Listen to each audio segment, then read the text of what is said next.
I'm Mike, and I'm here for the signal, not the spin. Today we're diving into the new documentary Finding Satoshi, the claim that Hal Finney and Len Sassaman together built Bitcoin. 4 years of investigation. Does it crack the case, or just stir up more cypherpunk fog? Hey, I'm Lauren. Let's cut through. Timelines line up. Coding patterns look interesting, but no cryptographic proof exists, and neither family holds a single sat. Adam Back calls it self-contradictory. Bitcoin's genius? It runs perfectly without a face. So we're debating evidence versus skepticism, and asking why the mystery actually reinforces the trust model of the network. That's our angle today. Lauren, take us through the documentary's core claims. What are they actually saying? Right, so Finding Satoshi dropped April 22nd, and it's been making waves. The central thesis is that Hal Finney coded the C++ client for Bitcoin, and Len Sassaman authored the white paper. They're presented as a duo, one writing code, one writing the foundational document. The documentary spent 4 years on this, interviewing people like Michael Saylor and Fred Ursum. That's a bold claim. Finney was obviously deeply involved early on. He was the first Bitcoin recipient, created reusable proofs of work, and was a cypherpunk pioneer. But positioning him as Satoshi himself, or half of Satoshi, that's a different level. Exactly. And here's where the evidence gets interesting. Data scientist Alyssa Blackburn analyzed Satoshi's early mining and communication patterns. She found activity peaks between 6 and 10 a.m. Pacific Standard Time. Among 6 suspects, including Adam Back and Nick Szabo, only 2 matched that window. Finney, who lived in California, and Sassaman, who was in Europe but used British spellings, just like Satoshi did. So the time zone alignment is the strongest piece. But what about the coding patterns? Right, and this is clever. Finney had no PGP commits in the 2 months before the Genesis block in January 2009. Instead, he was coding in C++ on Windows, which is exactly Bitcoin's original setup. His colleague Will Price confirmed this. The documentary positions that as a smoking gun. Finney was heads down building the client. But here's the thing. Circumstantial isn't proof. We've been down this road before, with Nick Szabo, with Adam Back. What makes this theory different is the duo angle, right? Sassaman as the white paper author? Right. Sassaman died by suicide in July 2011, which was just 6 months after Satoshi's last public post. Friend Bram Cohen noted that both men's cypherpunk habits matched Satoshi's, and that Sassaman's public criticism of Bitcoin could have been intentional misdirection. The documentary layers that together. And Fran Finney, Hal's widow, called it plausible. But she also said the family holds no wallet. That's a massive gap. 1 million Bitcoin, and neither family has touched a single sat. It's almost poetic. 4 years of digging, and we're still at plausible. That's the longest cold case in crypto history. But let's talk about the counter-arguments, because they're substantial. Bitcoin Veterans is building a community where service, purpose, and Bitcoin come together. Through education, events, podcasts, and meetups, they help veterans connect, learn, and find a new mission in the Bitcoin space. Learn more at bitcoinveterans.org. All right, we're back with Lauren. So the documentary makes its case, but there's serious pushback. What are the strongest counter-arguments? Adam Back, who Satoshi emailed directly, is probably the most vocal critic. He calls the theory self-contradictory. His point, Len Sassaman was a PhD student in Belgium from 2004 to 2011. When exactly would he have had the time to co-create Bitcoin? The timeline doesn't hold. And Nathaniel Popper from the New York Times reviewed Finney's emails and wallet, found nothing.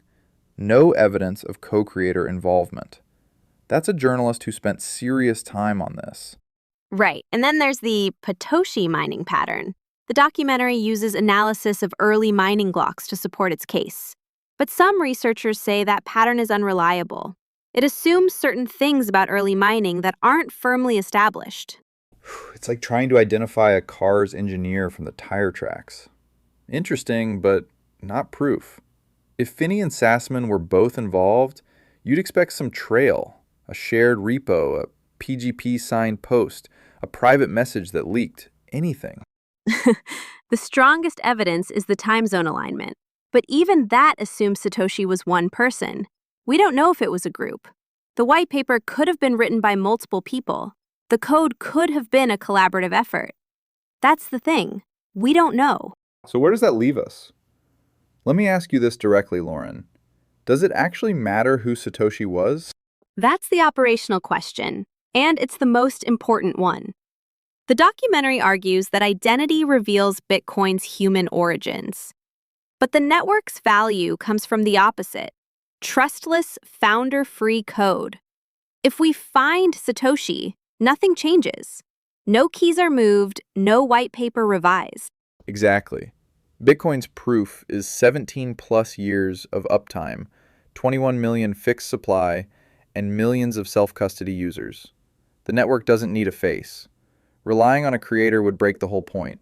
You run your node, you verify the rules, you don't need a founder to trust. When I first read the white paper, I actually assumed Satoshi was a group.